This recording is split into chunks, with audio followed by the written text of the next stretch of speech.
Queria saber um pouquinho de vocês, por que vocês adotaram esse termo dentro dos grupos, né? E se isso mudou a perspectiva de trabalho de vocês, né? E de que forma mudou? Bom, no início do grupo, que a gente fundou em 2013, a gente funda a Karma Cia de Teatro, né? Que foi um momento que a gente começou a experimentar essas novas linguagens na companhia, né? Então, a gente ainda não... Tanto até o nome a gente deixou como Cia de Teatro, porque a gente, na nossa cabeça também, iríamos fazer espetáculos de teatro. E a gente ficou anos se perguntando isso, e cada vez mais começando a pesquisar dança, incluir trabalho de dança, performance, enfim. E a gente foi até que 2020 veio, né, com tudo, e a gente falou, eu acho que é o momento da gente, então, assumir esse outro nome e pensar esse coletivo, né. 2009 a gente se encontra, né, para a gente produzir juntos, pensar juntos, formar juntos e criar essa vaia aí que tem uma história aí já de 12 anos. Naquele momento, em 2009, a gente queria um trabalho que tivesse essa relação do hibridismo das artes visuais com as artes cênicas, né, devido à nossa formação inicial, e também porque a gente não queria, no início, trabalhar com narrativa linear, né, a história do começo, meio e fim. A gente queria ter essa busca, né, e dessa relação da criação. Onde começa o trabalho de criação, né? Onde começa? Talvez não seja interessante pensar nesse começo, mas talvez seja interessante pensar no processo que se dá, né? Onde cada um contribui com uma coisa e a mensuração de você contribuiu mais, você contribuiu menos, talvez não seja o ideal. Então a ideia de coletivo para a gente se apresenta como um desafio, né? Um desafio da alteridade. Eu acho que é uma percepção que todas as companhias, todos os grupos aí estão buscando isso, né? Estão parando para pensar nesse momento, né? O que é uma companhia, o que é um coletivo. A gente é um grupo, eu e o Mauro são duas pessoas, mas a gente é um coletivo que tem muitos parceiros envolvidos nos nossos projetos. Então, parece que Cia de Teatro, para a gente, né, para nós, era uma coisa muito fechada. Quando passa a ser coletivo, ele, como o Mauro falou, ele abre portas também para parceiros, outros atores, outras atrizes, gente que trabalha na sonoplastia, gente que faz para a gente a iluminação. Então, ou seja, cada projeto a gente convida outros parceiros para estarem com a gente nos trabalhos. Né? A gente vai se moldando, assim, a cada trabalho a coisa vai acontecendo e um desejo daquele momento vai acontecendo, né?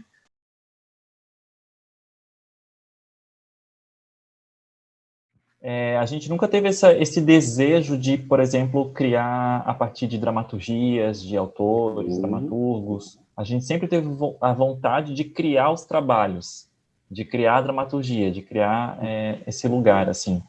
E não necessariamente dramaturgia textual também, né? A gente tem, basicamente, a gente tem o primeiro trabalho, que já não está mais em repertório, que é um texto que foi criado pelo grupo.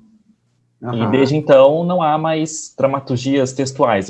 Existem textos, mas as dramaturgias são, né, o campo expandido da dramaturgia, né, não mais o texto e a palavra. Aquela máxima, né, vou fazer uma peça, mas qual é o texto, né? Não tem texto, né, porque a gente está pensando a dramaturgia no sentido multifacetado da dramaturgia, né, a luz como uma dramaturgia, né, o corpo como uma dramaturgia, né, então assim, a gente está pensando essas dramaturgias e ao longo do tempo a gente se desafiou nisso, né. E a gente também queria essa coisa muito assim, dramaturgia mais autoral, né, processo mais colaborativo, por mais que no início tivesse, né, essa relação mais de olhar de um diretor, atriz, né, mas a gente foi ao longo dos anos buscando um trabalho em que a gente pudesse se encontrar também enquanto função, né, então a gente tem essa abertura, assim, né, de quando há possibilidade, as pessoas vão fazendo esses trabalhos e a gente vai caminhando junto. Sim.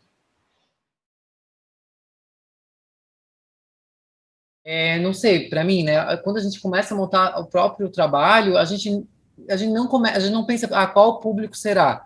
Eu acho que automaticamente vai vindo, assim, no decorrer do processo, sabe? A gente vai se entendendo dentro do processo, e aí no próprio trabalho a gente já vai vendo que vai abrindo, eu acho, o público que vai frequentar ver o trabalho, vai interagir com o trabalho, enfim. No decorrer do tempo que a gente está trabalhando na Karma, a gente vê assim, um público que fala, eu espero de vocês tal coisa. Então, que a gente já criou um lugar que as pessoas esperam aquilo, assim, né? E é muito legal. E é legal também, às vezes, quebrar a expectativa das pessoas também. Não, essa vez não vai ser isso, vai ser outra coisa.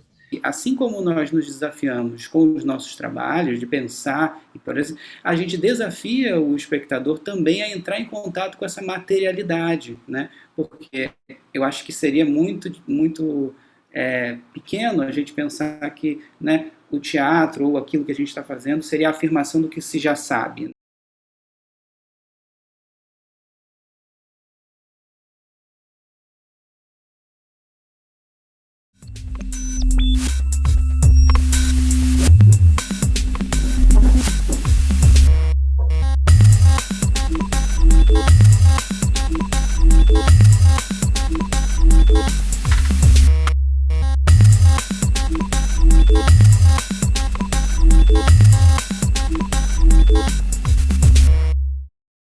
E hoje, então, a gente vai falar especificamente sobre esse processo do interferência Schwank, que a gente se baseou na obra desse artista plástico, né, Luiz Henrique Schwank, mas a gente queria escapar do viés biográfico. Então, a gente foi caminhando por aí.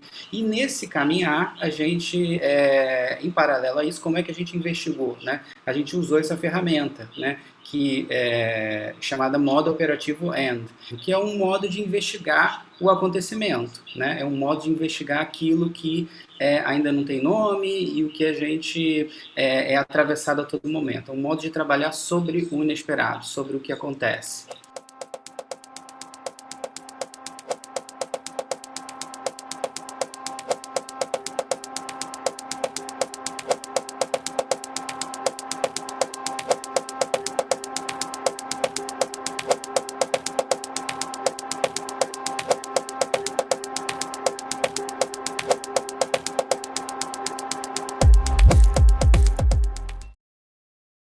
A gente preparou um material apresentando os nossos processos. Então, a gente vai falar sobre da onde a gente parte em cada processo, as nossas referências, da onde a gente busca também material e informação para construir esses trabalhos. A gente propõe que vocês, enquanto a gente vai passando e vai falando, vocês também vão perguntando, vão falando, vão relacionando. Eu acho muito legal que a gente também pense relações entre os nossos trabalhos. Os materiais de vocês, os processos de vocês também não ficam amarrados nisso, não. Nossa, ficou aqui, fechamos essa caixinha e é isso, né? Não, as coisas se transformam e a gente está aberto a isso. Vocês também, foi bem bacana ver essa situação de vocês, foi bem legal mesmo.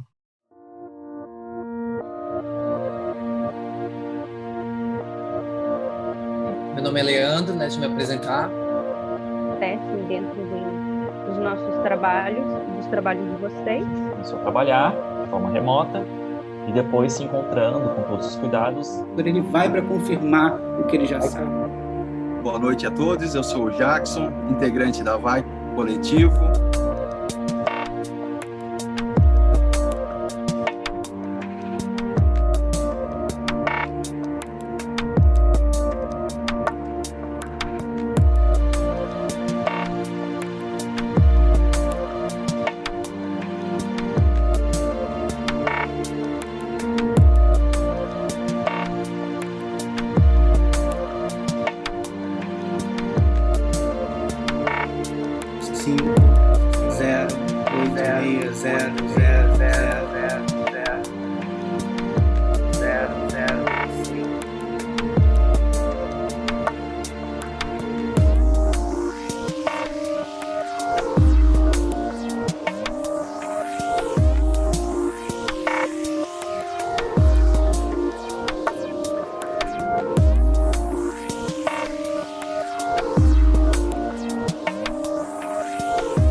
enquanto vocês fazem esse convite para a gente fica muito feliz, e fica muito feliz de escutar isso que vocês falam, né, dessa troca, dessa admiração, e nesse sentido de se aproximar os olhares e as expectativas a partir dos processos que a gente tem, de se aproximar de vocês, e eu acho isso muito legal.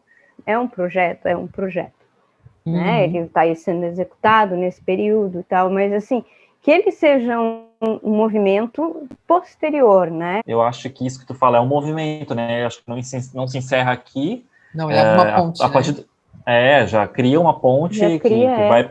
Então, foi muito legal conhecer vocês também, individualmente, não só a Vai, mas vocês enquanto pessoas, assim, porque são pessoas que a gente já está na nossa rede a partir de agora, né? Que a gente vai sempre lembrar, né? Joinville, o pessoal lá da Vai, a gente vai pensar de primeiro momento, assim, eu acho isso muito legal.